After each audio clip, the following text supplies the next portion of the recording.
We are just about to go live, and we have a lot to talk about here with GPU wars because it's going to get really good here.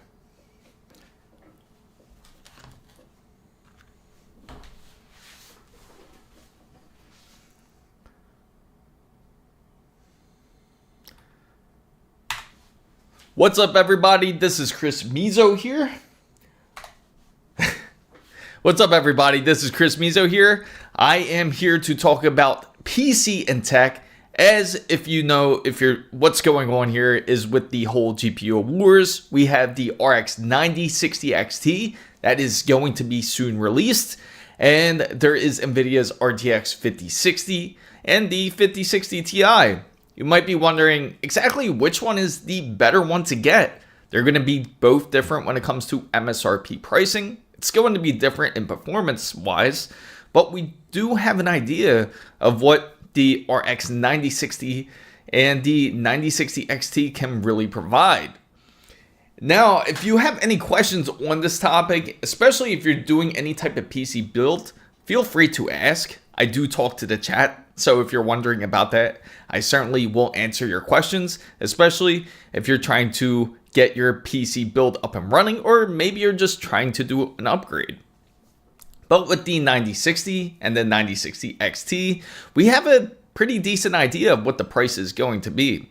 It seems that the pricing is going to lead more towards $450 USD, up to $519, depending on what type of model that you would choose.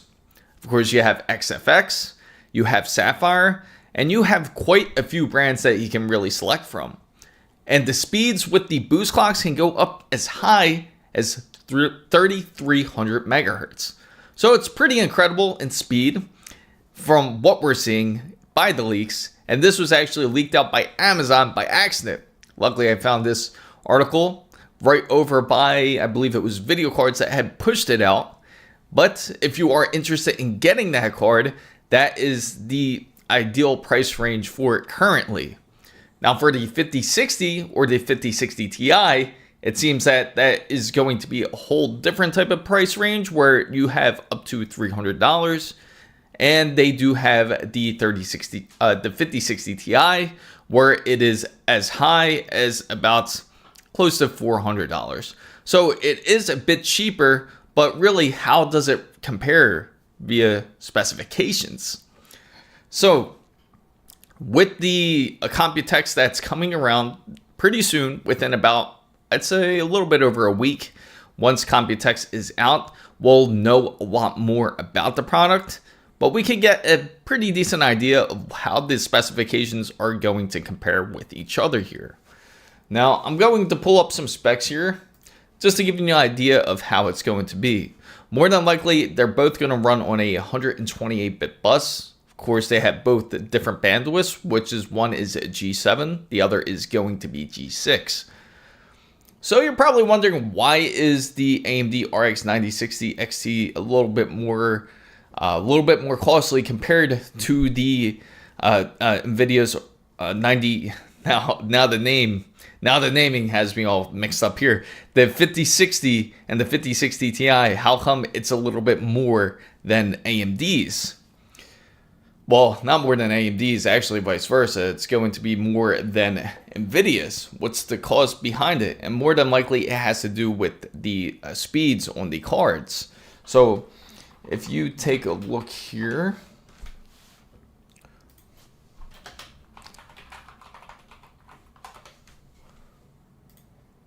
so there's going to be two different variations, similar to just how it is like when it comes to just like when you purchase any other GPU. Besides the 5080s and the 5090s, there's going to be a variation between a 8GB model and also a 16GB model. Now, the 8GB model doesn't really make any sense to me, especially if you're trying to purchase a newer card, because more than likely when you do purchase that card, that's not really going to be sufficient for many people out there. So for that to be released, it doesn't really make any sense. And I would say if you are trying to purchase a GPU, it's better to go towards something more like a 16GB version. Unless you're even like if you go for say RTX 5070, at least that has 12 gigabytes, and that's like the bare minimum. It seems nowadays, especially a lot of games aren't as optimized as they should be, because you can see the different performance levels, which we'll get into in a little bit, about Doom, which they're going to release their new game within about a week. But you can see the difference in performance, and this is what could really cause a whole GPU war, because it's going to really get interesting on that side of it. Now, the RTX 5060 does feature the GB206, which is the current chipset that it has. And of course, you have the 8GB version and the 16GB variant. How can I get more FPS with my 5070 Ti while in gaming and streaming fast in here? Maybe. Now, if you're trying to get a little bit more speed out of your FPS out of it, are you doing it all in one system? I'm assuming you're just doing it on a single system. And mind me what's your processor again. Throw out your specs out there, just so that way I have an idea of exactly what we're dealing with here.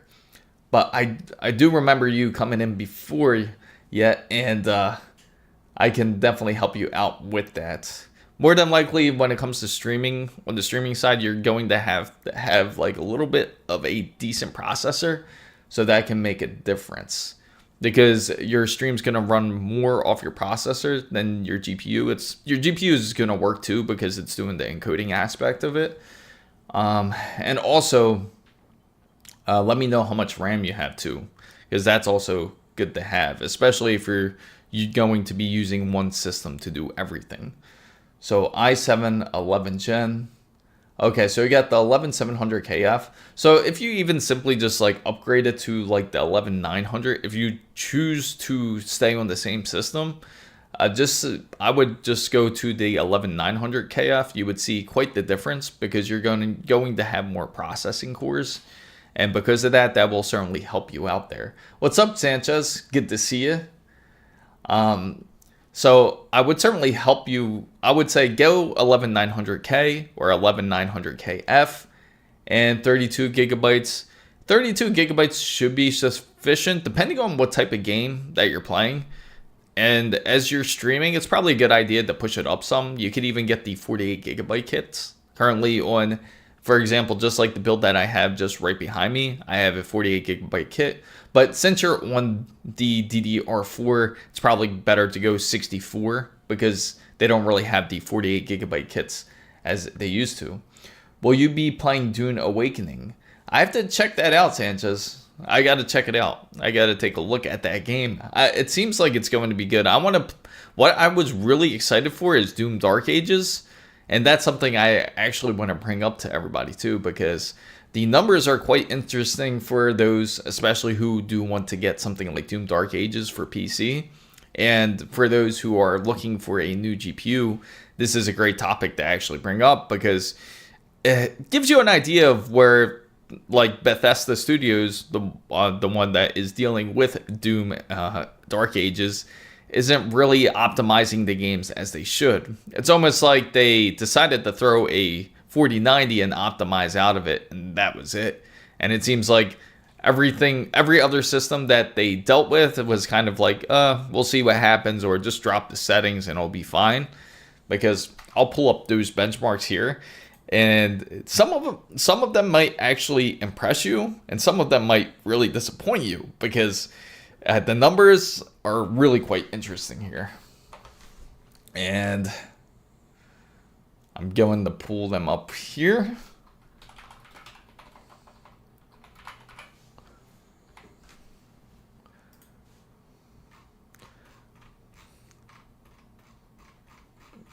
Right here. Can you turn down the bitrate of your stream? You may need it. Can you turn down the bitrate of your stream? You may need it. Of my stream, the current stream that I'm on, does it seem like is it too high? Too much high of a bitrate? Okay, so here's the benchmarks we got out of Doom Dark Ages. I'm going to switch over to the screen here, so that way you guys can see it and check it out.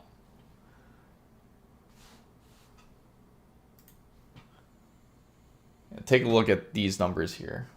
So you see the RTX 5090, it's at 32 gigabytes, right? Of course, 85.9 for a 5090.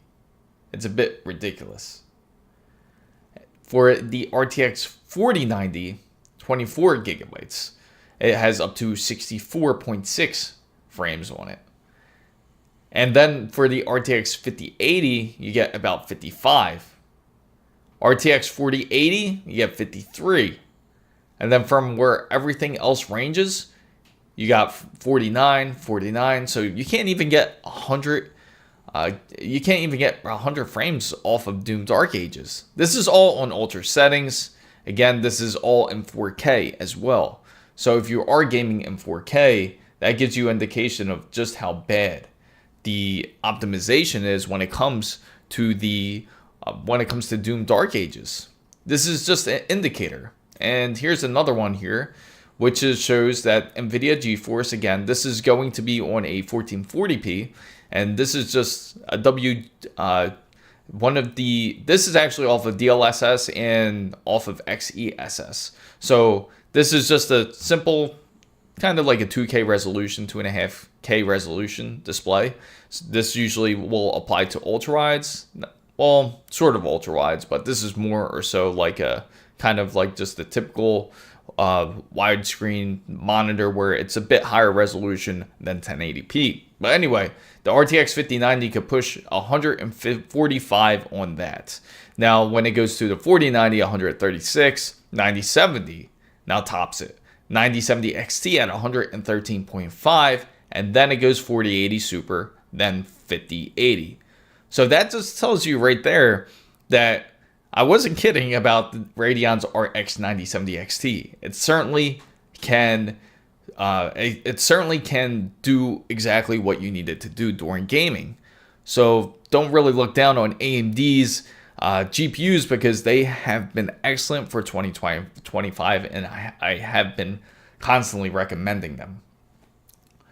So yeah, just I would say yet to send out a little bit more specs, but I would say, yeah, the 64 gigabytes would probably be sufficient for you, and 11900 would be good enough for gaming and streaming for your system.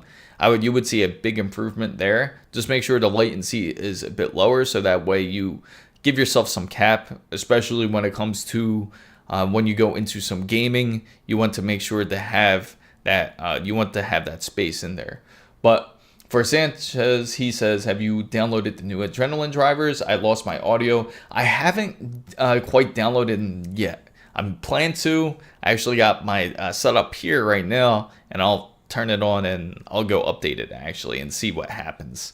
But currently, NVIDIA's drivers haven't been doing that great as well. When you go to look at NVIDIA's drivers, they've seen that they've been kind of falling off the ball. Not really kind of, but they have been off the ball. It seems that with all their newest updates, which they're currently on 576.4 now, and people have complained about these benchmarks and said that more than likely they're probably on the newer drivers and that these benchmarks shouldn't count.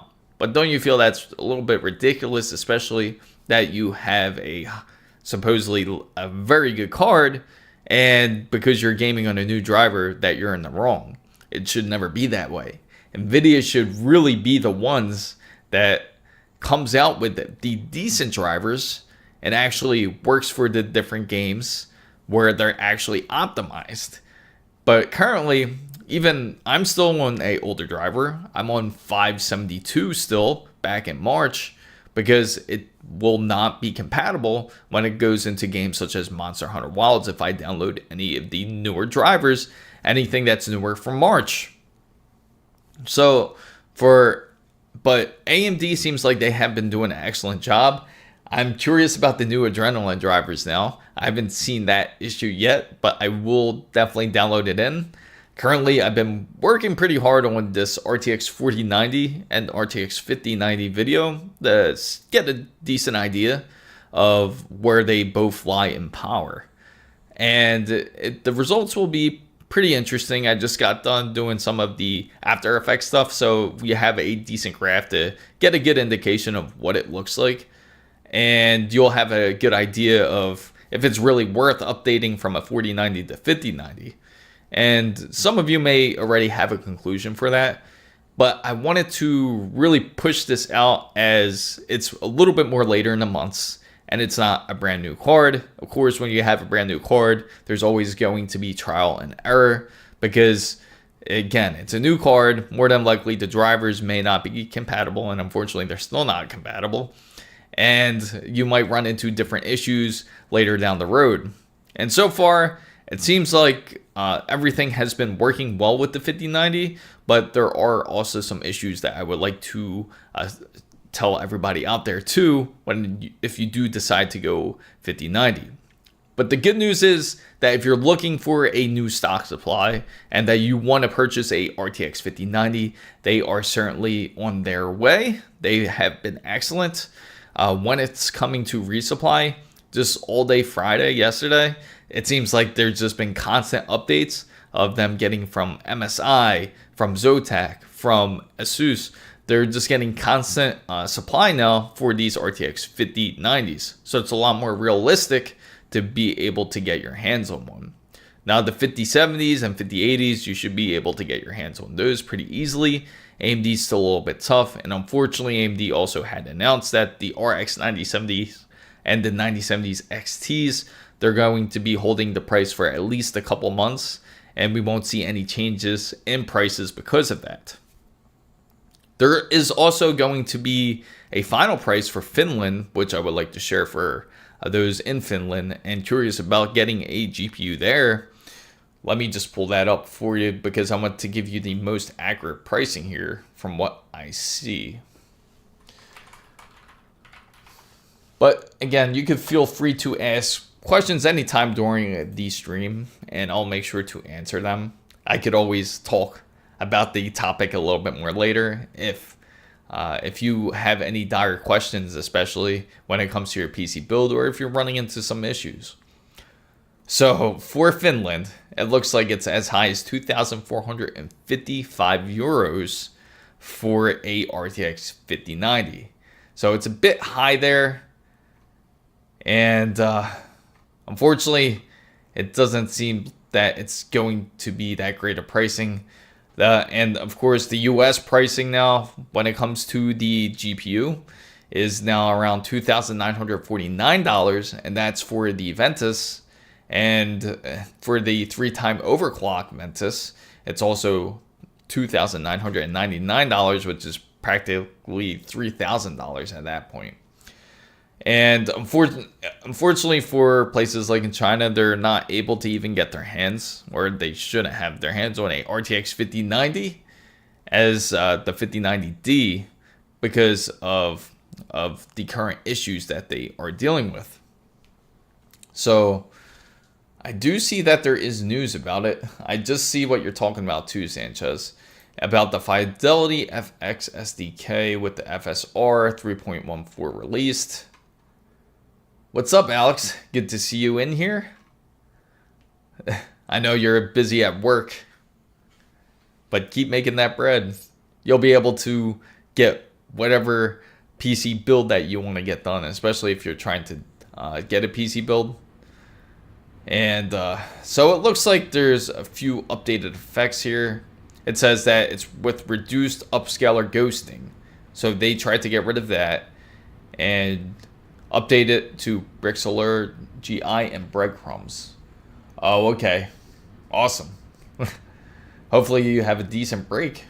Do you predict the issues with the AMD 99 series CPU's instabilities on the X870s to be fixed in the next couple of months? Or should I look behind and when I plan for future GPU upgrades? That's a great question there, because I know a lot of people have this in their mind, because you're probably hearing about these instability issues and how X870E boards aren't that great. And I gotta say, X870E really isn't that bad of a generation. You could even go X670 if you could get it for a lot cheaper. But honestly, it's not that bad. It's more so depending on the brand that you are getting. And if you're looking at something like ASRock, then I would say it's probably a good idea not to go with them currently because of their current issues. That's where you're hearing a lot of the instability coming from. I know some people have complained about other x870 boards because of the different type of upgrades that they threw in there and some of the different sacrifices they had to make to improve those motherboards, such as audio. I know some of the audio has become a little bit hasn't been as good as the X670Es, but the X870Es have more of an upgrade when it comes to things like USB-C and 10 gigabit Ethernet connection. Now some X670E boards may have it, but you would have to pay for the higher end side. So I wouldn't say don't be afraid of X870E. You can certainly get one. I highly recommend ASUS's eGaming motherboard. It's a great motherboard, and it's a great mid-tier one you can certainly go for. MSI also makes some great ones, such as the MSI Carbon is something I would also recommend.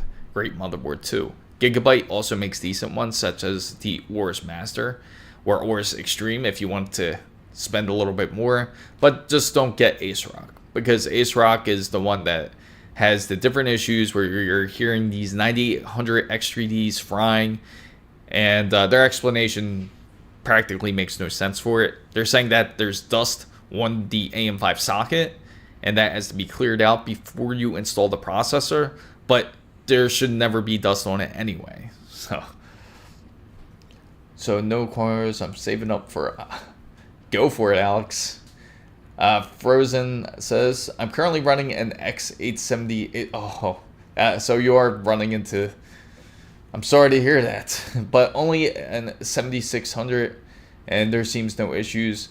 Yes, so I'm going to upgrade to a 9000 series then. If you're not running into any issues, I wouldn't bother reaching 9000 series. If anything, if you did want to upgrade, maybe just you could go to 7800 X3D, or if you're thinking of waiting till AMD comes out with their 10000 series, because it's still going to be on Zen 5. Maybe there's better compatibility then, but I don't know if you want to upgrade your motherboard by then, because when they do release the 10000 series, it probably will be maybe within, I don't think it's going to be next year, it'll probably be the following year, is what I'm thinking. So by then you might want to change out your motherboard if you wanted to, and or you can just do a whole nother build. That's a great option. Yes, and by then, exactly, that's a great point too, because the pricing should be adjusted by then, and we can expect more price adjustments. You've seen Ryzen has been updating their pricing when it comes to their processors, which is good. So if you want to get a 9800 X3D, you can certainly purchase it for, say, 400 USD now. I know it currently is. I know in other countries it has also dropped. Intel has also significantly dropped their prices, especially for the 265K. They actually took off like $100 or even up to 100 euros off of this processor. So, and ASUS ROG is absolutely, I do agree with that statement, Alex, because it's definitely a big difference when it comes to quality. And for those who are curious about this whole PCI Express debacle, when it comes to ASUS's quick release and their button, so far, luckily, from what I've seen, and at least on this case, on the 5500X, on the Corsairs, it seems that there is no issues whatsoever when you are swapping out GPUs. Now, it might be a little bit different than what you're used to because there is no button there. Instead, you do have to lift it from the I/O side of your GPU in order to release it from the motherboard. So it won't be no longer, you're probably typically used to releasing the card and lifting it from toward the front end of the card, but instead you actually got to lift it up in reverse practically, and it'll come right out. So if you're curious about that whole quick release debacle, I haven't seen an issue with it, and I'm also on an older X870E. But for those who do worry about it, they did update the design there's a metal shielding that they had between the PCI Express bus. So they actually removed it and made it way thinner. So just in case if that was catching on to it. So if you're worried about that, you don't have to worry about it as much anymore. But when it comes to new motherboards, Gigabyte is also coming out with a new one. It's their Stealth series, which is similar to what ASUS came out with when it comes to their hidden ports, which is their, what are they called again? BTF boards. So ASUS's BTF boards, they're similar to that, and MSI has their own version of it as well. But Gigabyte now officially has their own version. So if you're interested in getting a motherboard like that, those are great motherboards to have. And especially if you want to have much more of a stealth look to it, because all the connectors are not going to be on the front end of the motherboard anymore. You could actually connect it directly in the back. You just have to make sure to have a case that will also be compatible with it, so that way you shouldn't have any issues with it. Now I feel like it's probably more optimized for a lot of cases out there, but just in case, I know they have specific PC cases that you can get that will actually help you install these motherboards way more easier and with less hassle. And I'll show you how the design looks. It actually looks really good here, and it's quite impressive. We'll go here, and I'll switch over, and we're not going to see this no more.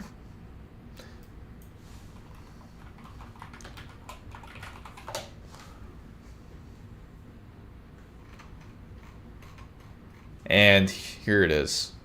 It's going to look like something like this when it's a finished product. Now, this has always been talked about, especially for those who want to do a build where it doesn't look too crazy. Oh, thanks for subscribing. And also, another great thing is you can see how clear it looks. Like there's no wires at all. You might see one if you like really zoom into this, like really zoom in, then you might see one. It won't let me zoom in. But you can see how you can make it look nice and clean. This is obviously the Ice edition of Stealth, but they also improved this part. So I guess they're saying that there could be actually a problem with the thermal pads. 2 small springs. Oh, okay. No, there isn't. I was going to say, what? That doesn't make sense. But here are 2, I guess they have 2 springs here. It makes perfect sense, actually. So I see what they did here. So if you're curious what they're talking about here, the springs have pressure instead of just using like a typical, like a stand really, to sit your M2 on it. That's actually a great idea. That will actually keep the your SSD compressed with the heatsink, so it can dissipate heat a lot easier because the springs will naturally push up against it. And that's something that's not going to really wear down too easily. Well, let's go back here. I want to take a look more on the Stealth side. Let's go to the media side here. And let's see. I want to get a good picture of it so you can, there we go. Doesn't that look clean? You don't see any ports at all. So all the ports are going to be behind the motherboard. And that's going to give it a very nice look. And this is even actually on the B650, because I remember they had these for a while. I remember I saw these in CES last year, but now it's like they're really pushing it. But if you want that nice clean look, they certainly are coming out with more of these boards. Certainly am curious about it, would love to get my hands on one of these. And here's a good example of what it would look like here. Let me move that there.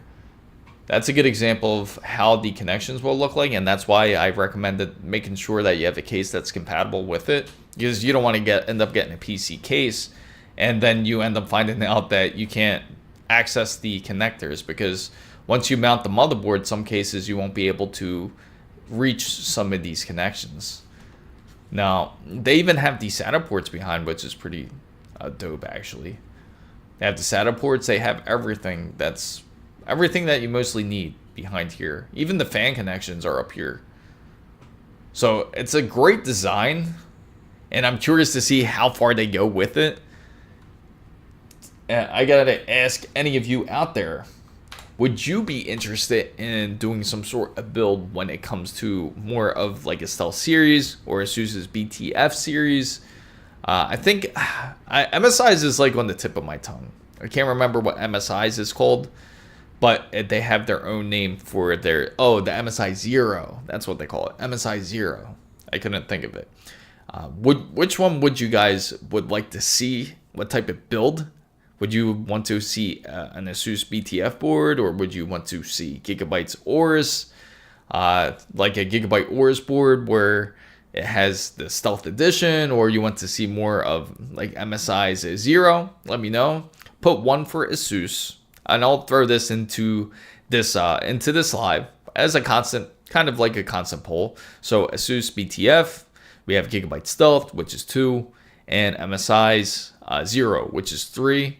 Put it in the comments down below, just send it through the chat is what I mean. Just send it through the chat. Let me know what you think, and we'll try to plan around it. We also do have another motherboard here, but that one's more of a Gigabyte AORUS Master. Pretty soon there will be a more in-depth video on it of what this motherboard does contain, but it is a LGA 1851, which is a Z890 motherboard. That is Intel's motherboard. So that's going to be based on the 265K or the 285K, depending on the type of processor that we end up picking out on it. So, but if you want to see more of a board such as a BTF or Stealth or a Zero board, feel free to put it in the chat and let me know what you think. And also, if you're just coming in and if you're wondering what I'm talking about, currently we're just on the topic of motherboards. We just were over the topic of GPUs, and now we're just talking into motherboards. Somehow we ended up into this conversation. I think because of we were just talking about what specs that Frozen had, so that way we can get a good indication of if it was worth upgrading or not. But if you're curious about the whole GPU side, there is certainly a 9060 and the 9060 XT coming out. And again, they will have 2 variants, 8 gigabytes, 16 gigabytes. And it seems that the pricing is kind of, we have a good indication of what it is because Amazon accidentally leaked it out, which is $450. There's some that's as high as a little bit on the low 500 end, like 510. But it's around that range for the 9070 XT. For the 9060 XT. I'm still on AM4. That's okay, Sanchez. You can stay on it as long as you need to. But you're on a decent system though, for the most part. And but AM4 is a great system. I do know for those who are on DDR4, they are planning to stop supporting it within this year. So if you do need some DDR4, I recommend getting it early this year, because once they stop making it, it's going to be more expensive than DDR5, and it's going to be harder to find that, or you can just try to get it off the used market. So I would highly suggest get some more DDR4 while you can, because they are going to stop making it. Now on DDR5, and they're also in talks of AM6, which is something I also wanted to bring up here. And with AM6, well, I actually wanted to get a reaction with you guys because I'm just curious myself about it. So apparently the 6th generation EPYC series first leaks with the Zen 6 cores. And it seems, all right, I'm going to share this with you guys here because it looks pretty good. So it says the leaks confirm that Venice will adapt up to 8 CCDs, and it will have up to 12 times the Zen 6 cores. Will have up to 96. That's insane. Up to 256 cores for it. And this is obviously going to be on something like the EPYC or Threadrippers, because they're more of like server-based type of CPUs or more of workstation CPUs. But this is specifically on EPYC, which is their server type. And apparently Epic's Venice series is coming into variants, and this is the look of it here by HXL. And here's the code: higher frequencies, more cores. That's going to be a monster. So yeah, this is going to be interesting for the most part. So this is probably going to more introduce once it gets to the whole PCI. I wonder if it's going to introduce it, the whole PCI Express 6. It's out already as it is, but just not publicly, not for consumer use anyway.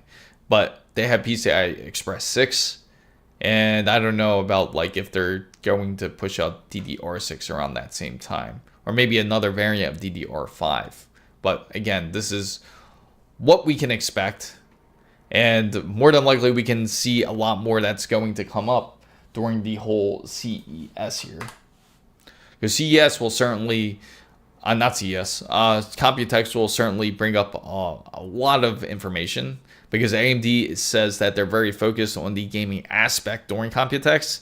I think NVIDIA will definitely try to outshine them in some sort of way.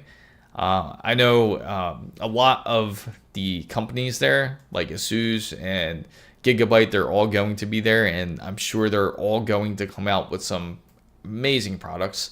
I wouldn't be surprised if, I don't know if you guys saw the earlier stream earlier this week when I mentioned about the ASUS ROG Ally 2, or if you guys seen it, but it looks quite amazing. It looks almost like the regular ASUS ROG Ally, but except it has these more ergonomic grips similar to what the Xbox has, and they stick out and protrude a little bit more.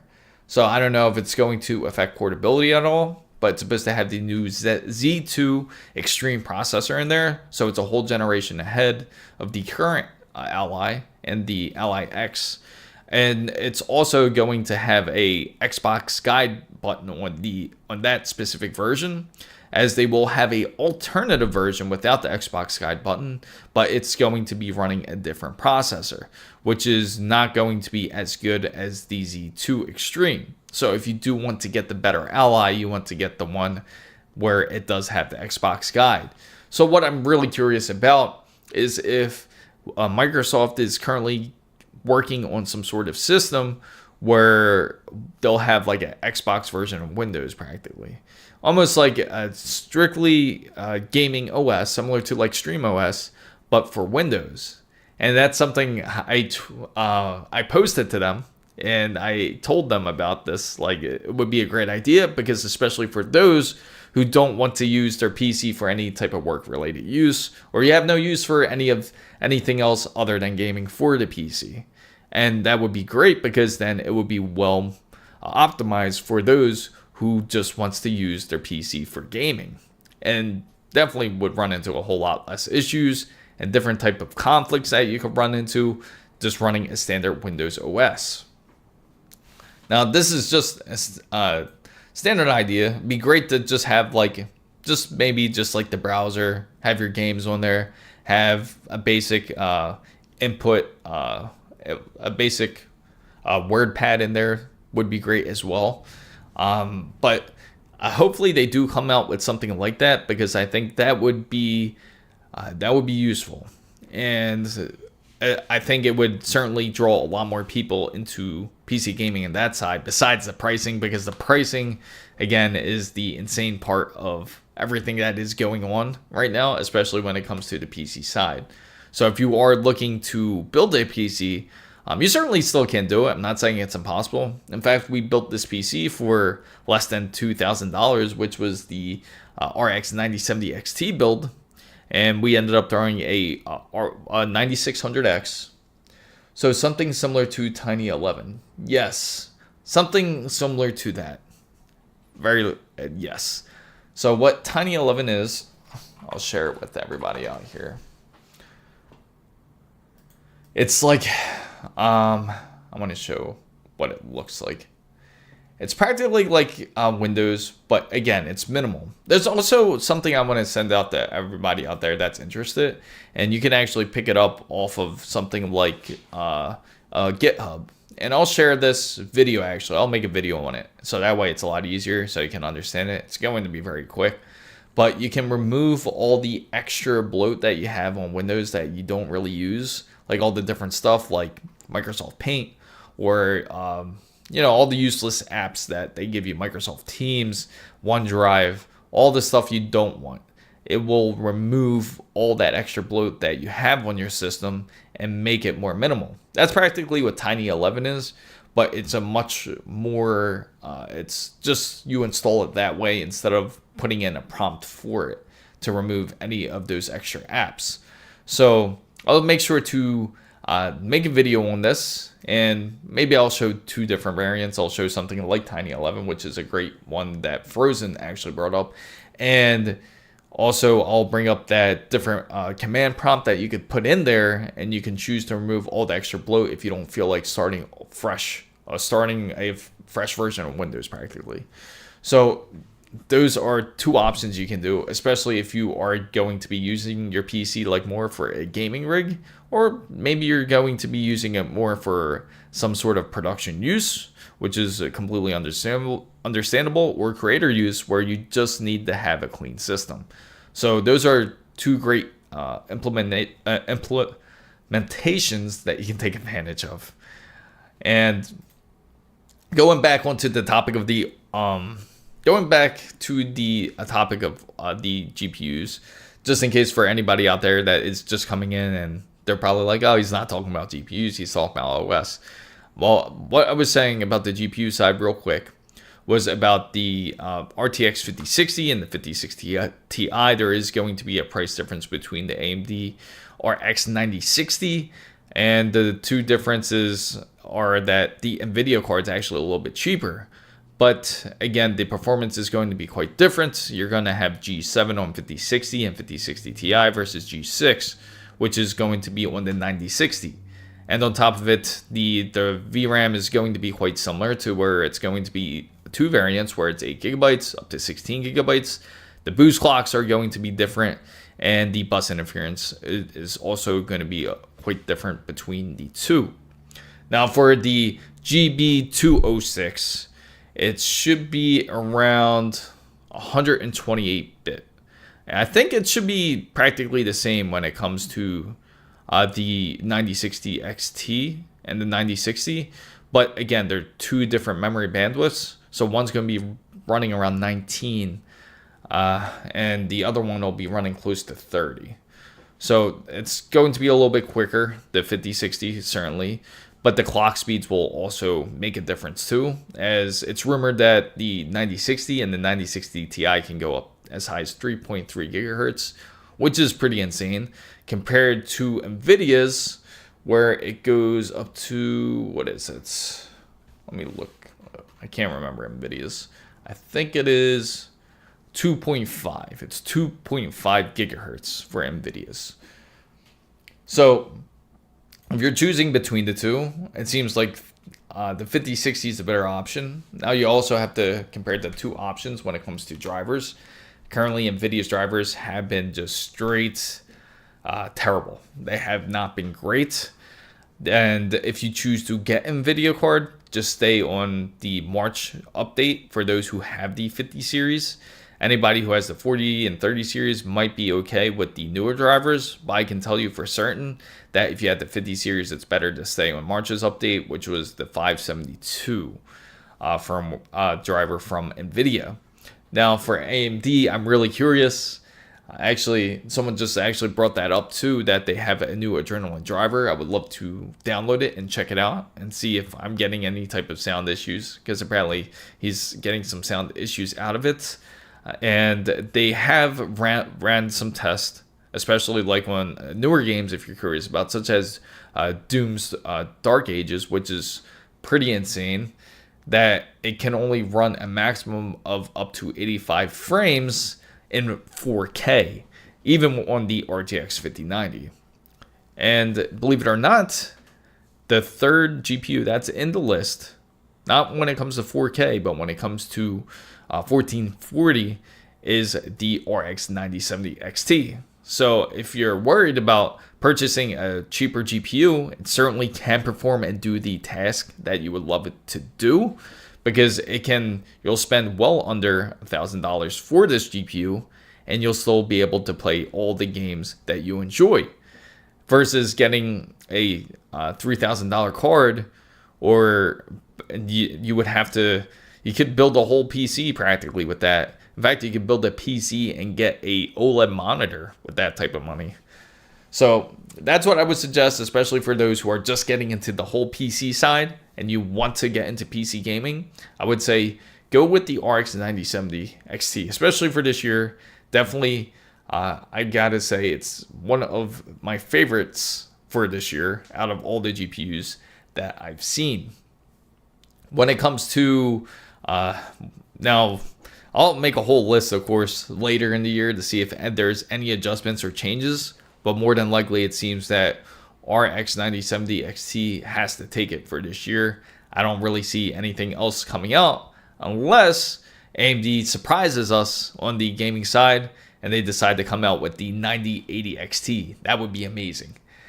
Because we had a good indication that there's possibly a 9080, because they did come out with a embedded 9080, which are in laptops, but it doesn't reach anything higher than 12 gigabytes of VRAM, unfortunately. So maybe it's just an alternate name for the 9070. And even the 9070, they only have an 8 gigabyte and 16 gigabyte variation, but because it's on a laptop, we figure that more than likely that it's just built for that specific need. So if they do come out with a 9080, it would be great that they would push out up to at least 24 gigabytes of VRAM. They got to do that. And AMD has that possibility because, again, they had 10 times more the sales than they expected. So I can see them investing a lot more into this because there is a demand for it.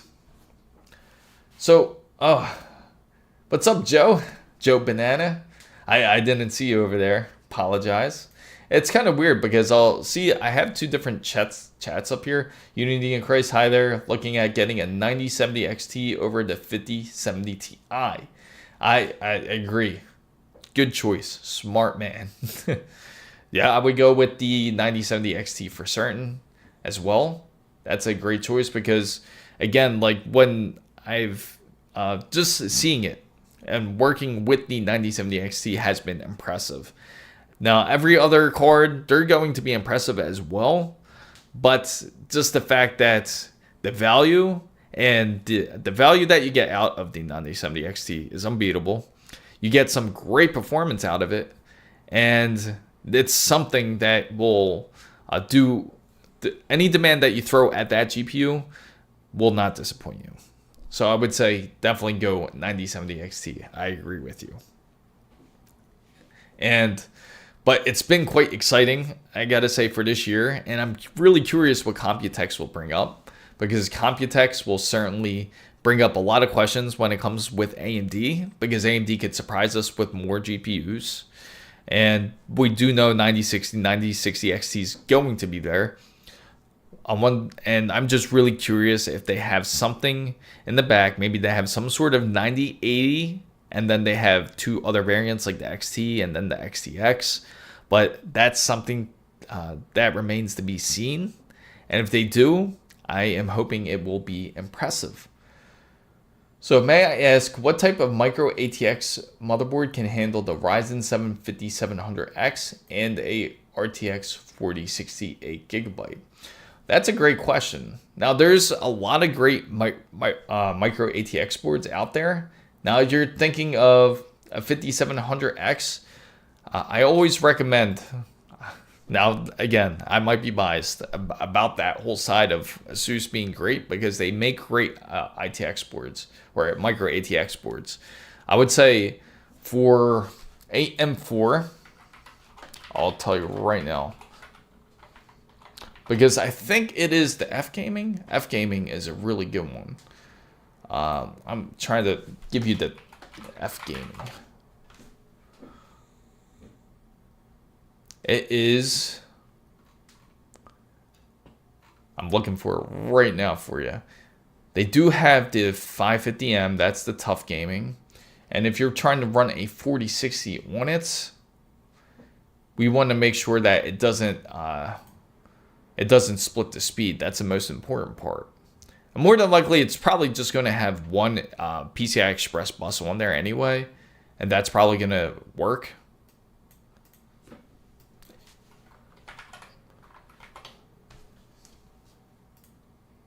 Here we go. And I'll actually give you the one right here. And I'll share the screen once I get this all filtered out here. Now, they're strictly showing AM5 now.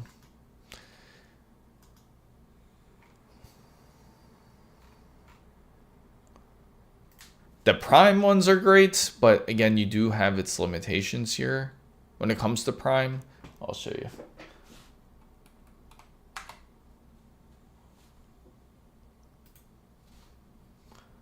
See, the Prime ones are great here, like this one. And it's not expensive either.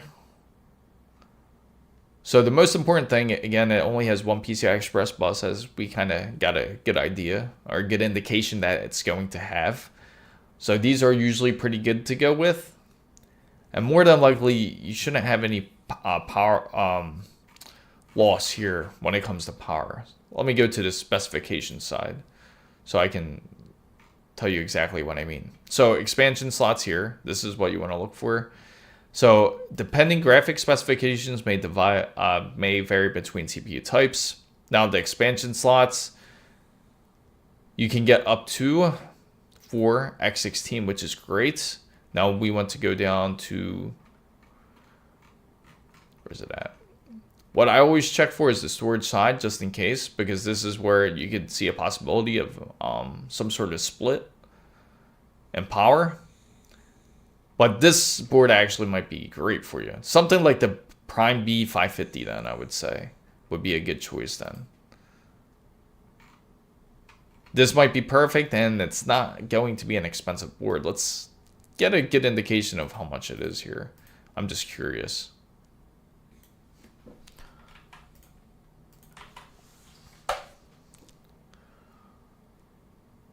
One Newegg. It is the right here. The ASUS Prime B550 Wi-Fi 2. And also I could send you the link too. In fact, just in fact go, you know what? Just go, if you want, join our Discord. I forgot to mention that to you guys. We do have a Discord channel, and we love helping each other out when we do run into questions like this. And this is a perfectly valid question. You can definitely ask it. I'll send a Discord invite to everybody out there, and anybody is welcome to join. Now, I know on YouTube it doesn't pop up the link. I know on Twitch it'll come up. So if you're looking for the link, it'll pop up on there, so you can just directly click it. I fixed it. Now it only shows 2 prompts. Before it was showing like 10, which was kind of annoying, but yeah, this is the Discord link. Anybody is welcome to join for certain. So because I'm planning to buy a portable PC because I hate laptops, because laptops are just one-time use. Yeah, the thing is, I agree with the whole laptop aspect. It's hard to be a true PC gamer on a laptop, because in order for you to enjoy your games, you want to be immersed in it. You want to be able to have the power to play at every setting you have, and have every type of tool at your disposal, such as the best keyboard or best mouse. Even though you can bring a controller and hook it up to a laptop, you do still feel that you're missing something. And it's always when it comes to gaming laptops. Gaming laptops, the really negative thing I gotta say about them is the whole battery life side, for obvious reasons. It's going to drain out the battery a lot And I remember doing this test with the whole Zephyrus G16. And you could, at the maximum, with max settings to say, like if you really wanted to enjoy like the game, then you would spend like maybe an hour and a half to 2 hours. So the battery life is still not really quite there yet when it comes to the gaming side. Now, if you plug it in, of course, you'll get the best performance, but you might not be in an area where you plug it in, or you might not be exactly comfortable where you are. At least when you're on a desktop PC, or when you're on your gaming rig, you can just sit here. Thanks, Joe Banana. Appreciate it. Hope you get that nice animation up there. You'll get an animation once you subscribe. It should come up if you're subscribing through the live. And but if you're sitting there, and you could really just enjoy sitting at the table and have everything set exactly like you want, like how we got 2 ultra wide monitors here, right? On a laptop, that's really hard to do. You're limited. You could plug it in and have that capability, but again, you don't really get a chance to enjoy that experience of having a full out desktop. So if you said, oh, I tried PC gaming, I didn't like it, and you said, oh, how come? Oh, I tried it out on a laptop. It's not really a true PC gaming experience. To really try it, you have to try it on a gaming rig, and I'm telling you, it's completely different. And for those who are curious, I am also on AM4, on AM4, right? I thought, and you're doing an Intel build too, right, Alex? Because I remember, are you still going to try to get that 4790K? I know that you said you wanted to do that type of build too. That was one I had to recommend. I don't know if everybody recommends that processor. It's a great processor. And great memories with it too is the Devil's Canyon from Intel. That was an excellent processor back in the day for LGA 1150. So for those who did builds previously and remembers this processor, it was a really good processor that Intel had. And now they're just like, they just fell apart. And now Intel, they're supposed to come out with something very interesting when it comes to their processing side, and by the way, which is their 18A. And I wonder if they're going to introduce it a bit more this year when it comes to Computex. Maybe they will. And that's supposed to be more competitive against the whole AM5 series. It was rumored to be very similar to the 2nm node, but later to find out it's closer to the 5nm node. Hopefully it's, again, not just another rumor where they say, oh, it's actually more closer to the 7nm node. So we'll see when they actually officially release it, but more than likely it's going to be more closer to the 5nm node. And it's supposed to, again, be quite the improvement. The only sad part, I gotta say, when it comes to the Intel side, oh, you changed your mind now? So the only sad part when it comes to the Intel side is if you did choose to get a Z890 board, they're going to completely wash away with the whole Z890 series and start fresh with a whole new series as their socket has changed once more. So they're not going LGA 1851 anymore. They're on LGA 19, I think it's 19 something. I always forget this number because they throw so many pins in there. 1954, that's what it is. Do you think this build can do great in 3D animation, rendering, and CGI? Because I plan to be a game maker and film producer. Oh, that's awesome, Joe. I hope you go all the way. Hopefully you get to that level. If you do 3D animation, I would highly recommend going 5950 if you do. 5950X. You don't even have to get the X3D. You don't have to get 5900. I would say the 5900X, 5950X. That would be the better way to go. Meow says, what do you think is the RTX 4050 good enough to compete against? Okay, here's the thing when it comes to laptops. Meow P1 actually brought up a great point here because this is because the thing with laptops, and they say, oh, this has the 4090 in there, right? Oh, this has the 4070. You're like, okay, there's going to be this large gap of difference when it comes to graphics. To be honest, it's not really going to be that large of a gap. You won't really see that much of a power difference. You'll just get more power draw and a very little increase. So if you're choosing to go RTX 4050, if they can compete with each other, yeah, they can definitely compete, because sometimes you'll be surprised. Sometimes the 4050 will act exactly like a 4060, and maybe vice versa. Maybe you'll run into a 4060 laptop that runs just like a 4050. So that was actually a great question by you, Meow, because that is a very common occurrence when it comes to laptops. It's the RTX 4090 when it is in a laptop is not the same as a dedicated RTX 4090 card.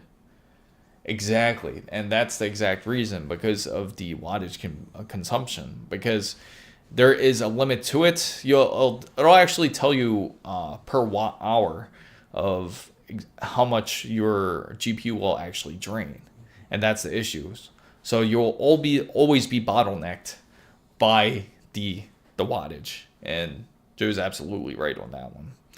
So if you choose to go laptop, my highest recommendation to go is go focus more onto a gaming laptop if that's what you're looking for, is gaming. If you're looking for more productivity, let me know. That's a whole different aspect of it. But on the gaming wise, you want to focus on something more like the Zephyrus or even the Strix laptops. The better performing, now you can get better performing and better battery and everything, but they will be heavy. I will warn you, they are heavy laptops. And even this day and age, laptops will be really heavy if you're looking for that type of performance. Because in PC wattage can usually go up to 550 watts, but in a laptop, exactly. That's exactly the right one. Hit the nail right on the head, Joe. And so let me know, Meow. Let me know what you're thinking. If you're looking more for gaming performance, or are you looking more for something like more for production use? Are you trying to be more like just like filmmaking or content creation? Because that will also be a different avenue too. And I gotta recommend out there. I know not everyone's gonna be a fan of it, but if you are more in that side of it, I would recommend just getting like an M1 MacBook. They're fairly inexpensive now, because you can get them used, and more than likely you could probably find them like for maybe $1,000 or something, and they will do exactly what you need when it comes to the whole productivity side. Now, when it comes to gaming wise, I would highly suggest something more like, say, like the ASUS Strix. That's a great one. They have the G18, large 18-inch display. But again, you're going to be limited on gaming. Don't expect it to perform as a 5090 GPU if you choose to go get a 5090 laptop. So it's never going to be the same. It will perform well, but it might not perform to your expectations. Love this. Oh, thank you, Joe. I really appreciate it. I try to make sure that everybody's heard, especially for everyone who is looking into, and these are all great questions, because anybody who has questions about building a PC or is trying to get a laptop or anything like that, or maybe doing an upgrade, it's great to talk, because us PC community loves to interact with each other. And again, we do have Discord, so we can continue interaction on there as well. So probably for gaming, friends say those GPUs are almost the same. The only difference is their price. It practically is. Like even like I said, the 4060, 4050, even up to like the 4090 even, they can really run pretty much the same. You're just going to end up paying more money out of it. It'll certainly have like more cores and everything, of course, naturally, as you're paying for a higher processor, not higher processor, but a higher GPU. But again, don't expect groundbreaking performance because you're spending an extra, say, $1,000 for a 4090 in a laptop. So either one is fine. Getting a 4050 or 4060 for gaming would be okay, would be great. I highly recommend, again, trying out desktop unless you already have a desktop PC. a gaming PC. I could be wrong about that, but feel free to let us know and let me know what if you do have a desktop PC or if you have a laptop. Okay, so going back onto topic here, I'm going to talk about, there is another thing I want to talk to you guys about too. So we talked about the ASUS ROG Ally 2, and we also talked about GPUs and talked about different motherboards, different variations. We even talked about AMD's EPYC, which looks quite insane. And we even have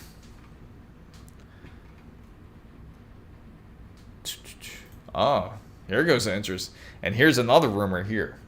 I got to share with you guys here too. Another rumor that is spreading around here is that apparently NVIDIA is rumored to be working with MediaTek for custom SoCs. It's funny that we were on the topic of it. So apparently the NVIDIA M1 rumors, I don't know if everybody has heard of this, but this was something. Yeah, so this was something that I really wanted to share with you guys too, because I know that NVIDIA said that they were interested in entering the processing space, and because that they decided to go with something like the NVIDIA M1, which is going to be interesting. They're supposed to take up more of the space similar to AMD and Intel. I know some people out there are probably like, why is NVIDIA doing this? Why is NVIDIA trying to take up the space? They're trying to compete more or so. Everyone is trying to compete more or so with, say, the Snapdragon Elite and with the M1. And this is exactly that type of processor. It's a ARM processor. But it's not really much known about it, but it is rumored that they will have their own type of APU practically. So if they do, I'm just curious on how it's going to turn out here. Now, it's going to likely between 16 gigabytes and up to 32 gigabytes, and it would be significantly cheaper, unlike the GGX Spark, which costs over 3,000. So we'll see how that actually turns out. Would anybody out there be interested in getting a N1X laptop if you were to make a choice? Or would that be out the question because you already know how much NVIDIA charges? I'm just curious about how much they would charge for this laptop and where they're going to put it on what type of laptop. I gotta say, yeah, underrated laptop out there, but again, this one's a little bit more for productivity side, is the Dell XPXs are actually excellent. They're thin, they have great battery life in there, but they're not really great, of course, for gaming. You could get a gaming one, and you could choose to throw in a RTX, I think as high as a 4070 or 4080. They probably have the 50 series now, but you can only push up to that much with an XPS. But they're great laptops, I gotta say. That's like probably one of the only real things that I like from Dell, besides their Alienware line.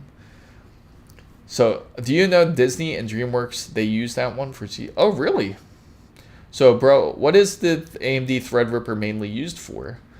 So, the Threadripper is mainly used for if you are very heavy into like encoding and decoding, such as if you're working into something like, if you're very heavy Adobe user, for example, if you use After Effects with Premiere Pro and you're using Audition all together, it's great for processes like that, because it not only is it very snappy for that, but it's also great for when it comes to the whole multitasking side. And that's really the purpose, is the ability to multitask on big projects such as those. Sir Chris, how much wattage do you think I will need for your build? So if you have a micro ATX and you have a 4060 minimum, I would say throw in at least, like, I think 750 watts should be sufficient at the minimum. 750, because the reason why I give a little cap space for that too is just in case if you choose to do any future upgrades. But 750 should be fairly decent for your build, and that'll give you, again, plenty of headroom if you choose to do other upgrades, throw in extra fans or do whatever, and you don't have to touch it then. What's up, Ezekiel? Good to see you. I actually got my coffee with me right here. I haven't really taken a sip of it. It's funny, I always make coffee on my streams thinking that I'm gonna drink a lot, but I end up not drinking as much because I guess I get so caught up in the conversation. But let me actually take a sip of it. It's going great, by the way. Oh, for those who are just wondering, sorry about that. Had to take a sip. But for those who are just wondering about the whole giveaway with this Samsung 990 Pro, I've reached out to one of the winners who actually won the Samsung 990 Pro. Has not responded, unbelievably. So, but one of the other contest winners, he ended up responding. You guys might have seen him before. His name's he goes by Champ, and he's actually won some merch. So unfortunately, we only have the SSD that we're still trying to give away here. So hopefully he ends up responding. I plan on sending him an email again, and if he does respond, then we officially have a winner again. But yeah, no problem, Joe. I'm glad I could help you out there.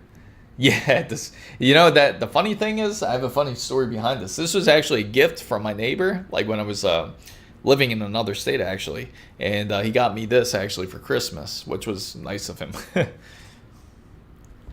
But it's a very big cup. I love it because of how big the mug is, so I can fit as much coffee as I would like in it. Raffle, yes, yeah, that's a great idea. Maybe next time the raffle's the way to go. But this time I'll make sure to spread more word on it, so that way we can have a large raffle for this 990 Pro. Where can I cable manage on it? Learn the cable management on a PC correctly? That's a great question. I'm sure that there might be some guides out there. If not, that's certainly something that we can do. And Ezekiel, I think, was a big guy into cable management. He'll probably go into it. But I'll actually, that's a great idea. That's something I could throw onto the list to put on videos.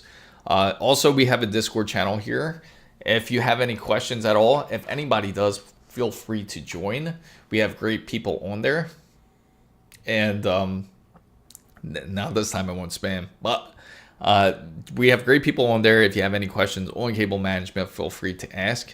It's not really as bad as you think. It can look insane when you have all the wires together. But the easiest way I can say, if you're trying to cable manage at the moment, the best thing to do is deal with all the case wires first, and then use the power supply wires.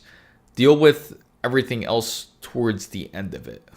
Hopefully that makes more sense, and hopefully you don't just like put everything everywhere.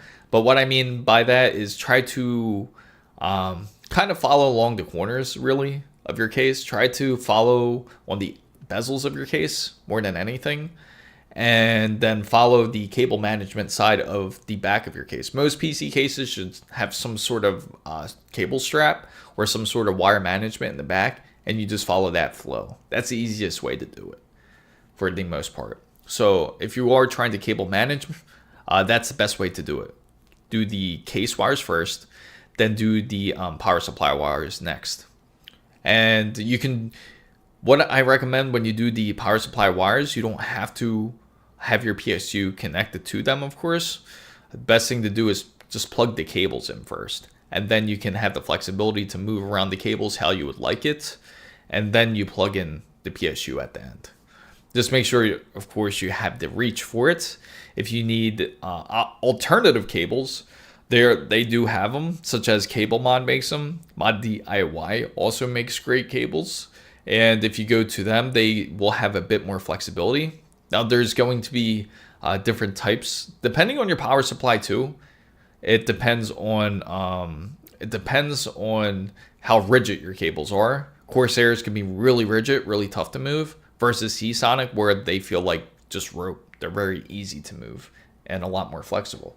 So if you have the more rigid ones and you want to get more flexibility, then go to like CableMods or go to Mod DIY, and you'll be able to adjust it then. So, Sir Chris, what you're doing will help a lot of people who have questions in terms of PC problems and more. I hope you get a lot more subscribers soon. Yeah, I appreciate it, Joe. Appreciate that shout out. And I'm doing everything I can to definitely draw in a crowd because I want to make sure to get a large community of people out there who are interested in PC building or looking into buying even a pre-built PC. We can help with that. Also, for those who, if you are curious, I also do build PCs. I have it on my website here, which is Chris Mizo's Mods. And I'll send you guys a link for it so that way, if you are interested in a pre-built PC, let me know and I'll see what I can do here. Oh, there you go. For some reason it timed out for a minute and there you go. But the current ones I have on the moment are these ones here. And that is the shop. So that's what is currently on sale on the PC channel builds. I don't charge shipping, but unfortunately I do only ship in the US because it is a desktop PC. I don't really trust sending a desktop PC internationally, unfortunately.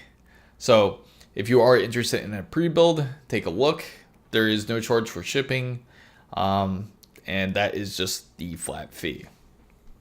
Also, for anyone that is into trying to get laptops, or even if you're thinking of getting a portable device such as this, like the ASUS ROG Ally, these are also a great alternative instead of getting a laptop because you still can hook up a keyboard. You could hook up a mouse. There it is, turning it on right now. But you could do everything you can on a PC right on this thing right here. So it's a great option to go. And you could hook it up directly to the monitor. And usually monitors such as this one will have USB-C. I could plug it directly. Even if you don't, you could use a USB hub where it does have a HDMI out port where you could plug it into, say, your TV if you choose to. And it will be very easy to use. Definitely a great device, especially for anyone out there who is thinking of gaming on a portable device. I highly recommend something like ASUS ROG Ally. Great option. But again, you do have limitations because it is a portable console, a portable PC. So you don't have the full, you can't really get the full battery life out of it. Fortunately, the battery life on that gets like an hour and a half about, like if I play on max settings. But I can make it last as long as 5 hours, depending if I choose to, say, if I'm going to do some sort of remote play from my PC, which anybody can really do. All you have to have is Steam, and Steam does it, lets you do it absolutely free, which is the best part. Do you repair PCs for free like Greg? Unfortunately, I wish I did, but I am not on that level. But if I can, I will. If I could do it for free, I could. Brother, please tell us about your first PC and when did I build? Oh, this will probably reveal how old I am. The first PC that I built was a AMD. It was an AMD Athlon 3800. So some people out there may have no idea what I'm talking about, but that was like the first PC I built. It was an AMD Athlon 3800 with I think I had a Gigabyte board too back then too, but it's so long ago I can't even remember the code of the board. But that's back then when we had IDE cables, if anybody is familiar with that. Hey Ron, good to see you on here. Anybody that dealt with IDE cables, that was a pain. Oh, I also had multiple CD burners, which was a great factor. I had hard drives. That was the type of first PC that I built. Let me see if I can find a picture of something similar to it. Athlon 3800. This was also like when AMD was like really at their prime too. It looks something like this. I'm going to share it with you guys here. Ooh, right there.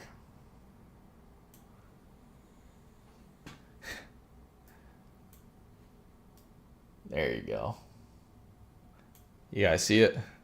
This was like the first processor that I touched. And this wasn't like the GPUs and everything. This wasn't like the first GPU I messed with or anything, because before this, I actually was modding my family's computer. In fact, I was changing out the processors because I was so intrigued by it. I was changing out the GPU, the first GPU. I told my pop. I don't know if anyone heard that story, but I told my pop that my father that we need to get a graphics card for the PC. So he's like, why? Why do we got to get a graphics card for it? What's wrong? And I told him, well, the thing that I really need to do, it's something to do with school, and it'll help me do better schoolwork and everything. So back then there was like Comp USA everywhere, and we went to one of those Comp USAs, and we went in there and we ended up picking out a NVIDIA's card, which was, I always forget the name of this one. It's the NVIDIA, has the mermaid in front of it. Because there's so many. I know it's the 4000 series. What was it? Let me see if I can find it real quick. But I told him that I really needed this. I really needed this GPU so I can do my schoolwork. The 6800, that's what it was. It wasn't the 4. It was the 6800. Right here. And I'll switch the screen here. That's what it looked like. This was the first graphics card like I really got to touch and hands with, which was amazing. And I think at the time it was like $400, which was pretty expensive back then too. But he ended up purchasing me this graphics card here, and I installed it into the PC. And the next thing you know, I was able to enjoy all types of games from installing this thing. And this was because it was required to play games such as like GTA 3. It was amazing to play like Soul Reaver 2 I was able to play. So I remember asking mom to buy me a 3060 just to open two. Oh, really? So I'm not the only one that's done that. It's so funny because it's like, he never actually questioned me. My father never really questioned me about it. He just ended up getting it because the funny thing was he was also into computers as well, but he couldn't really care less as long as if it made his computer RAM better. So that's why why he didn't really question it as much, I think, because he really enjoyed his computer a lot. And this was inside of a Sony Vaio. If anybody remembers their computers, it was like their older models. What was it? Sony Vaio? Was it the second model? Because we ended up having two.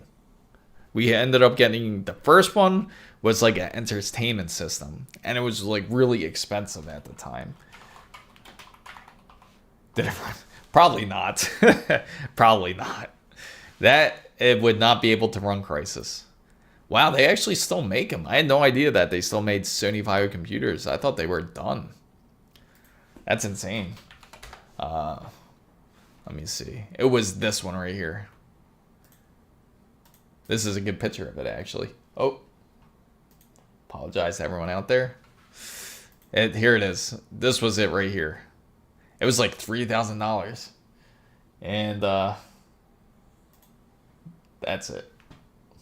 Right there. That thing was like a $3,000 system, but it was like way ahead of its time. That was like the computer that I really messed with at first. But it was quite an amazing system to have. What my favorite video game is. So I gotta say, this is a hard question for me to answer because I really enjoy a lot of games here. And for favorites, every time I get asked this, I just think of thousands of games. But it's funny because I enjoy like action adventure games such as like Ninja Gaiden. This is like one of my favorites. I enjoy games like some of the games that might be feel odd, or like I do like Shenmue a lot because of the story side of it. I like it for that.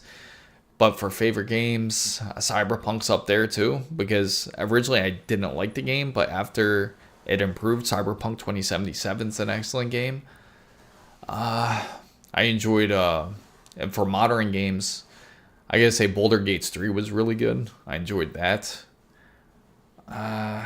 And for shooters, I kind of missed the whole, and for shooters, I gotta say it's like Battlefield 3, I think. Battlefield 3 when they actually had the destruction. That and Battlefield Company. Bad Company was good. So those are definitely, I gotta say, more of the top tier games, I feel. And I bet there's more. I love the Arkham Asylum series too, like from Batman. That's also great too. So those are like the general type of games I feel like that are on my top list for sure. Grand Theft Auto is a great game too. Ended up being that like 3 times too. But GTA 5, I actually never got to play GTA 4. That's the only Grand Theft Auto I've never played. I played every one except that and the ones prior to GTA 3. Not a lot of people has played before GTA 3. So I'm curious how those games are. But yeah, that was it. That was the first computer I dealt with. And for speaking of games, actually, the games that I really enjoyed on there were like Doom. This is prior to the graphics card because it was able to handle it. It was like Doom. It was, what else? Shadow Warrior, Duke Nukem. It was like all like MS-DOS games. I bet everybody remembers those. I would play games like Keen, if anybody remembers Keen. But it was like those type of games that I got to enjoy on there. And I think the first like real 3D game I played on it was Descent 2. And that was like because it came with the joystick, I guess, when the PC was bought. But that's just to give you an idea. That's like how it all started. The whole fascination like with PCs, and that how I learned a lot. But going back into topic here, let me go back here actually. I'm really curious about how the ROG Ally 2 is. It's funny to think because now you look at this thing, like what I actually had before. Ghost of Tsushima is really good. I love Ghost of Tsushima, actually. That's one game I actually never got to finish. That's one of the games I got to finish, actually. You just reminded me. Because I do have it, I just haven't played it. Again, that's one of the, on my back catalog, I definitely have to play. But it's amazing to think like something like this can outdo a PC from the 90s, you know, easily. And before it's like, and something like that whole system, like having that whole CRT monitor, I think it was with speakers and everything. It was a really expensive monitor for back then. But Ghost of Tsushima, I do love Ghost of Tsushima.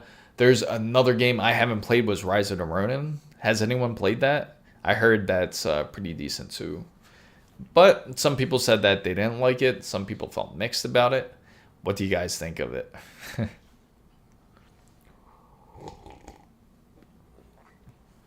Oh, and for anyone who's wondering, speaking of Doom, about the Dark Ages, they compared it with a 50 series, and they also did it with a RX 9070 XT.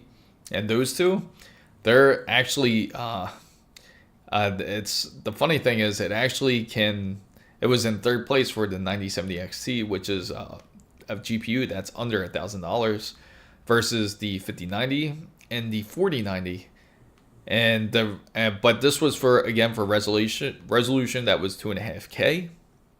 For 4K now, it seemed that the better ones were for the RTX 5090, 4090, then it went 5080, and then it went 4080 as well. Actually 4080, 5080, then the 9070 XT.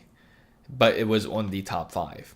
So that gives you a good indication that the 9070 XT is actually a really good card. So if you're worried about spending any money on something like a 9070 XT, it can definitely run a lot of games without issues. And that's something I really want to get to, is that whole new adrenaline driver that I actually got to download. I'm curious about that thing because apparently there's some audio loss, and we'll see if it actually gets any audio loss from it. But 9070 XT is definitely one of the best releases for this year so far in the PC hardware space. Originally, I thought the 5090 was going to be like a real big thing, because every game the studio was talking about, it's going to change everything when it comes to gaming. So I'm thinking, like, is it something to do with AI? Well, sort of, but not the way I thought.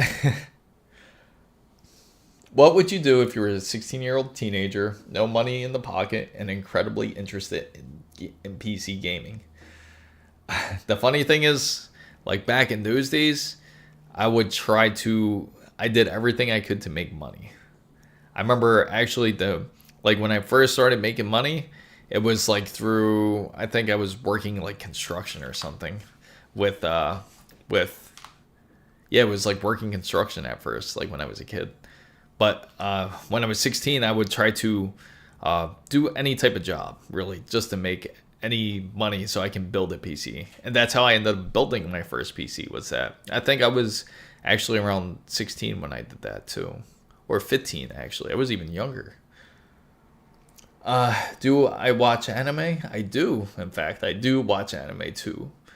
I do like, for anime wise, I do enjoy Demon Slayer, One Piece, Jujutsu Kaisen. I do like those. So I do watch anime for sure. And let me know what you guys like. What are your favorites? In fact, you know what? You probably see some. I don't know if you see it through the camera or not, but you can see Rengoku right back here. Yeah, I got some of the characters. I got Ace back here. What's my favorite? One of my favorites is actually Death Note. Maybe some people really hate it, but Death Note's actually one of my favorites, just because of how deep the story was and how much of a twist it was as well. Naruto. Oddly enough, I never really got into Naruto like that. But I do watch like One Piece and everything too. One Piece I do enjoy. But I'm still in the 800s. I'm like in the late 800s, like 890. So I still got a lot of catching up to do, because I started watching it, I think it was like a year ago or more. And oh, okay. Yeah, those are great choices. Yeah, for sure. Those are excellent choices.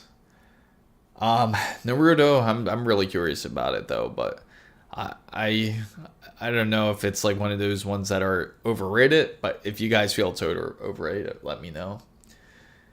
He should get an Optiplex and fit a 3050 or a RX 6000.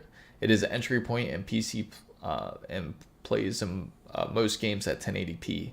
Absolutely. Brother, what do you do for a living? Oh, I work for the government.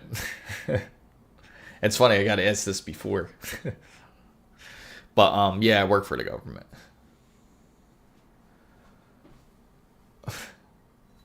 But speaking of which, another thing I do too is, besides doing that, I do run a business, and that's why I got the whole website up. I figure it'd be good to link it up anyway, which was the shop that I showed you guys. I do also have a PC shop practically too. So if you do want a pre-built PC, let me know, and I definitely can work with pricing. But of course, I can't ship internationally. I can only ship within the US, unfortunately.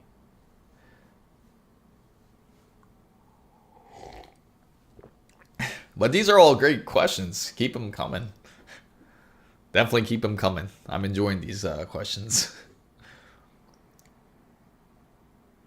What kind of games? I actually, currently I'm on, what's that game?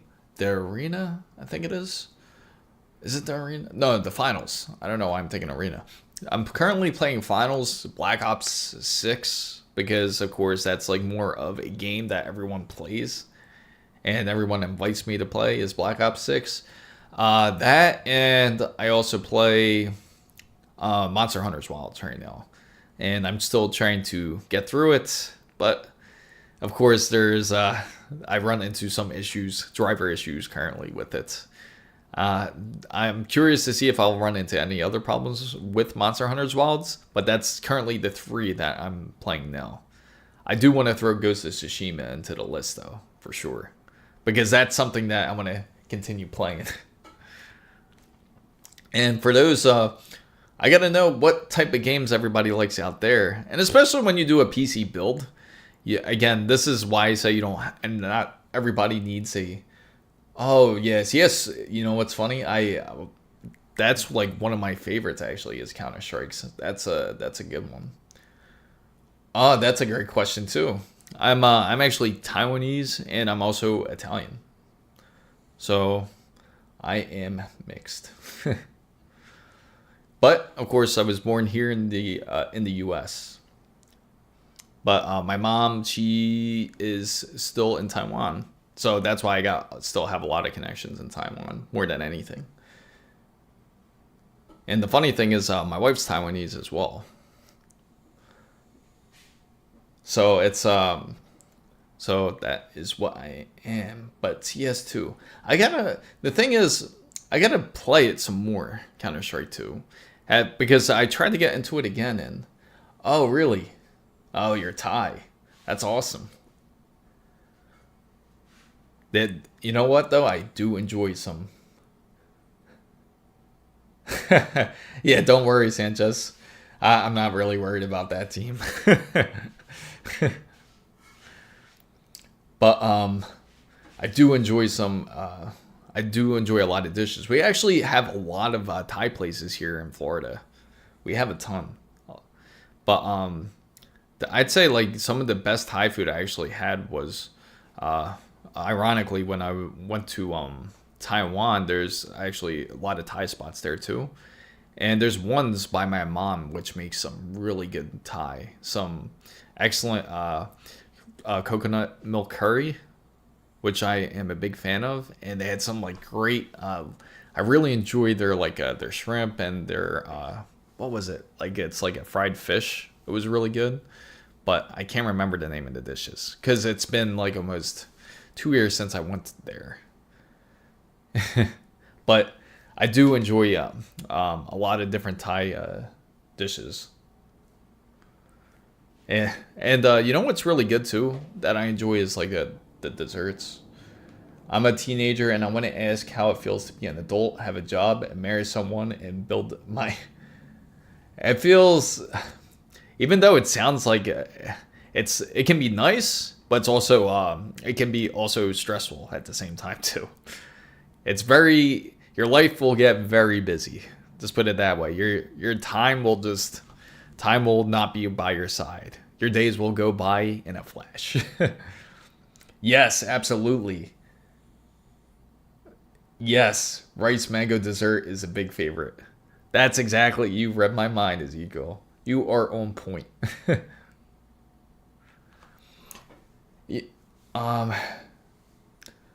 It's funny too because the way you have your last name, Kamal, it kind of reminds me of like a Cambodian too, a little bit too. But if I were to guess, I would be somewhat close, but a little off too. I would feel to be in, yeah, but that's exactly how it feels. So once you start having your own place and you start to have your own job and being married and building a PC, you'll enjoy the time. It'll feel very therapeutic when you are building a PC. And then when you get to the work side, of course, that's the side you don't really want to deal with. Yeah, that's what I figured. That's why I took a guess at that.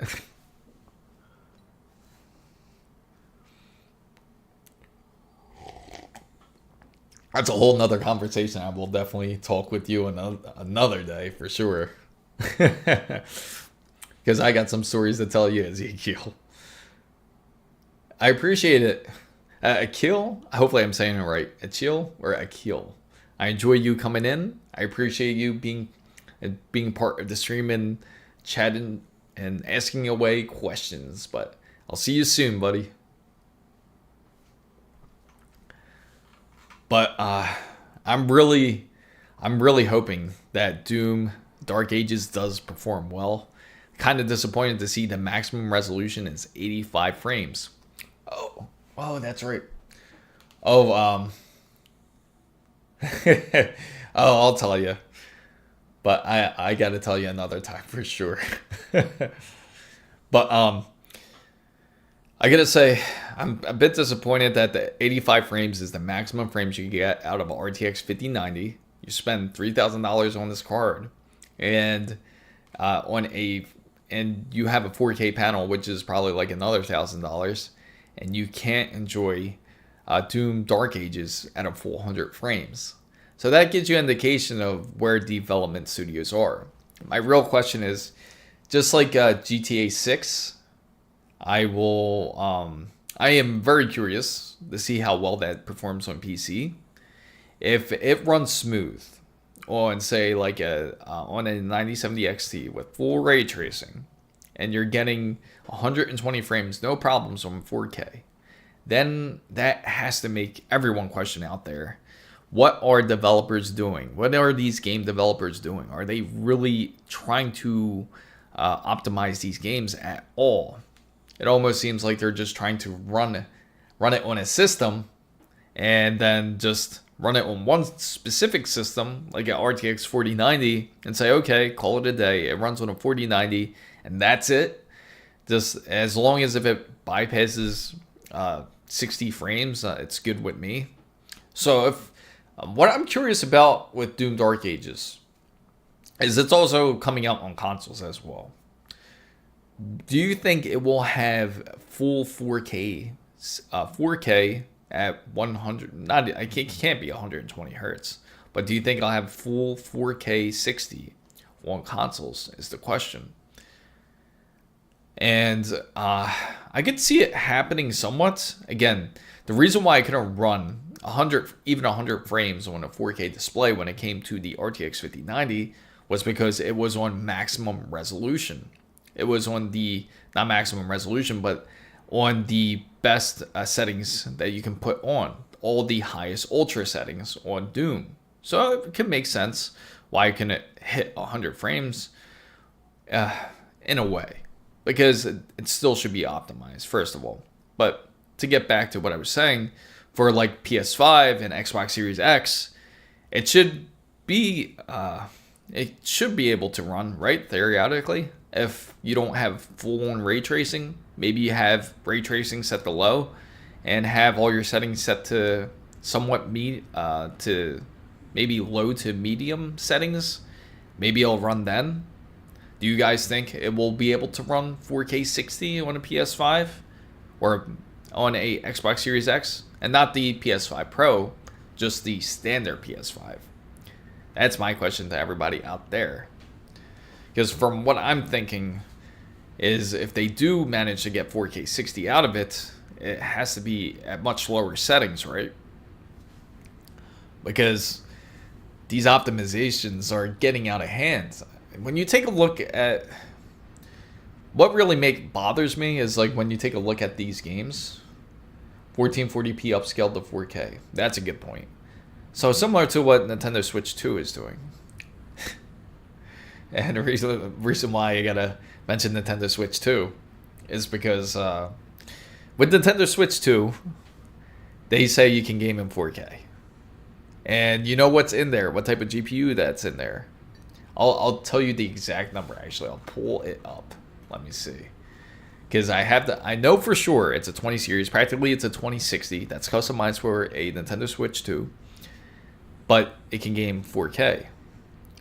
We all know if you have a 2060, or maybe we all don't know, but a 2060 is now 3 generations ago. A 2060 is not a high-end 20 series card. A 2060 is more of the budget card of back then on your PC, right?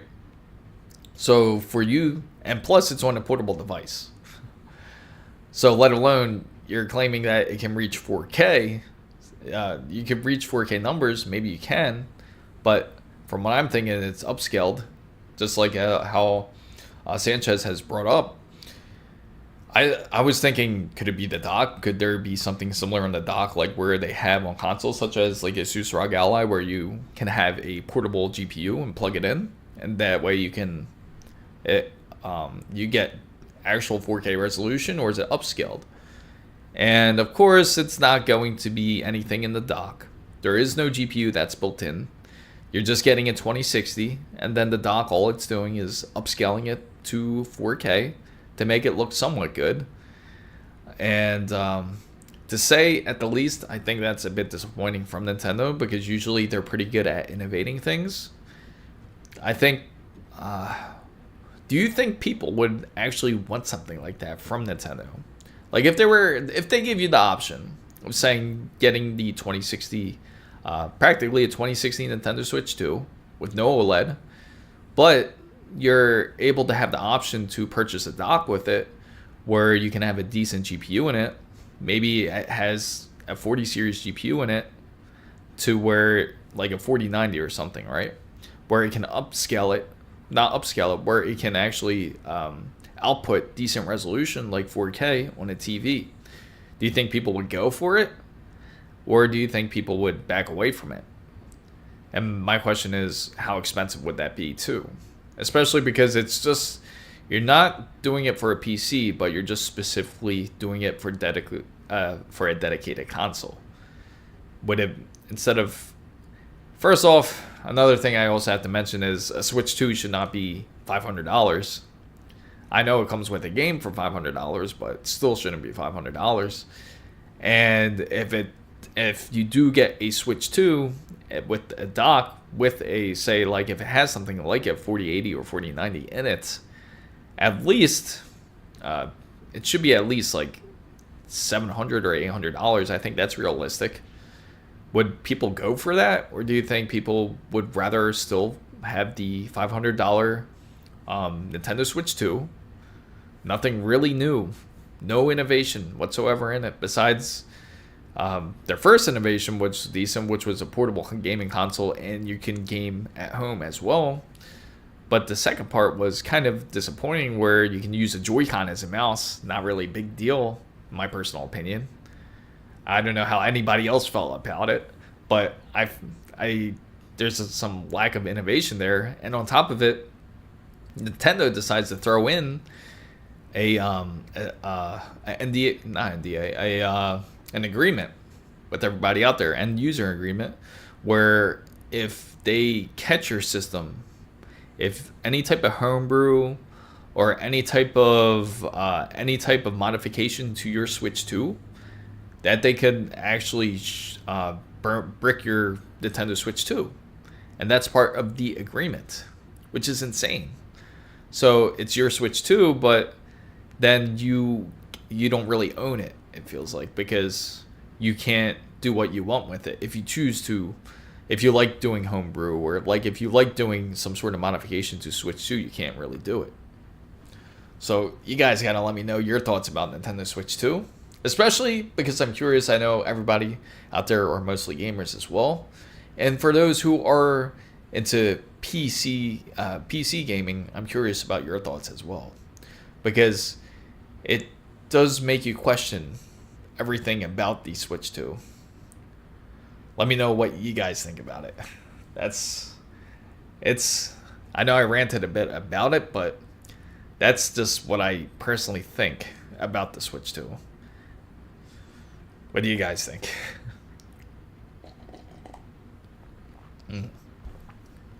Well, you guys think, I'll pull exactly those numbers that I'm looking for here. Here it is. Okay, so I'm going to switch over here, and here's the Switch 2 SoC, right? T239. So there's that custom chip once again. Oh, it's from Copite 7 Kimmy. So we'll just go directly down. So right here, you got the A78 AE, and you have their ARM processor. And then you have the GPU, which is Ampere based, which is again the 20 series. 2048 CUDA cores. So it's not really anything crazy. More than likely, you're going to have some sort of DLSS inside of the Switch too. And it has 16 shader blocks, up to 128 cores per block, cache, memory, and interconnect. Also, I forgot to mention in there with the Nintendo Switch 2, it only has 12 gigabytes of RAM in there. So yes, it's an upgrade from the original Switch, as it only had, I think it was 4 on the original Switch, but now they pushed it up to 12. So it's kind of, personally to me, I feel like, again, 16 gigabytes is the sweet spot, especially when it comes to gaming. I'm glad that Nintendo was able to get support from a lot of different developers out there, and that they're willing to work with Nintendo on this. I know some developers are not making as much money as they used to, so now they're kind of working with Nintendo because in desperate moves, because just like EA and Ubisoft, just to name a few, are a few of the companies that are trying to work with Nintendo to figure this out and to have games put on their system. They're also putting games such as Cyberpunk 2077 onto Nintendo Switch, which is a decent game, I feel. I feel that's a great game they chose to go with. But I'm just curious on the direction of Nintendo from now on. Do you think that it will be influenced by any type of... do you think Nintendo will be influenced by any game studios out there? Or, really, I wouldn't say Nintendo is not being influenced. They're actually the ones influencing the other studios, such as charging like these $80 games. But it seems that that is going to be the new price point. Unfortunately, Microsoft has mentioned this. They mentioned this about, I think earlier this week. They said $80 per game will be standard after the holidays specifically. So $80 USD for just any type of game, doesn't matter if it's physical or if it's digital media. That's what the price is going to be, unfortunately. I know it's a bit disappointing. Hopefully that gets better, but honestly, it seems like we kind of jumped from 70 to 80 really quick. And it seemed like for a lot of PC games out there that they weren't charging 70 for a long time till as of recent, until late last year about. Then they started really charging 70. And it seemed like we were able to get the best pricing, especially when it comes to gaming. And just to mention to everybody out there who does want to purchase any games, I do know that GreenmanGaming.com does have a sale going on currently because it's their birthday. So I think the sale is supposed to run all the way to the 23rd. I'll show you guys too. Greenman Gaming is actually one of my favorite sites to go to when it comes to purchasing stuff. So you don't only have to don't tell me it's down. There we go. Oh, there you go. So you can get the premium edition for $82.99. There's their birthday sale. So they currently do have that. Thanks to Alex out there for catching this. And he brought this up to my attention. And they actually have some really good titles on sale. I still haven't played Silent Hill 2 on the remake of it. I heard that's great. But they have a decent amount of games for sale. I'm curious about Oblivion, how much, if they got that up for sale yet. They do. $41.99. That's actually a great deal for it. Just throw any date here. Okay, so $41.99 on Steam. And usually on Green Man Gaming, they also allow you to pick if you're going to get it for console or if you're getting it for if you're getting it for console or if you're getting it for PC. But this one's specifically just for PC. So let me go back here. For example, let me see all games. Here you go. So you can shop. Let me see if I could find a PlayStation game real quick.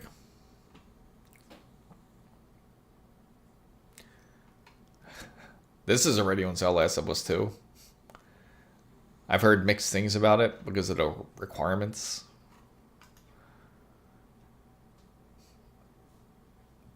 And yeah, it seems like mostly Steam. I thought they had the other one. I think that might be another website. But for anyone that does want to pick up any games out there, at least you know Green Man Gaming does have a sale going on. So definitely check them out. And that's funny, there's Ghost of Tsushima, but that looks like they have it for full price on there. It's a full $59.99. So, but I am really excited for Computex upcoming this year. I'm really curious what's going to unfold. More than likely, we're going to see something to do with AMD GPUs, and I really am hoping that AMD does come out with a high-end GPU, and I could see it coming as they succeeded very well on their sales this year. Again, 10 times more than they expected in sales. And on top of it, you do have a 9080 variant that was released on a laptop. Maybe it was some sort of indicator that there's a 9080 coming out, even though it didn't seem like 9080 GPU material, as it only had up to 12. NVIDIA is doing a bad thing. Oh yeah? What's that, Ace? Let me know. GG10 raffle. RTX 5060, when will it be in the market? Very soon.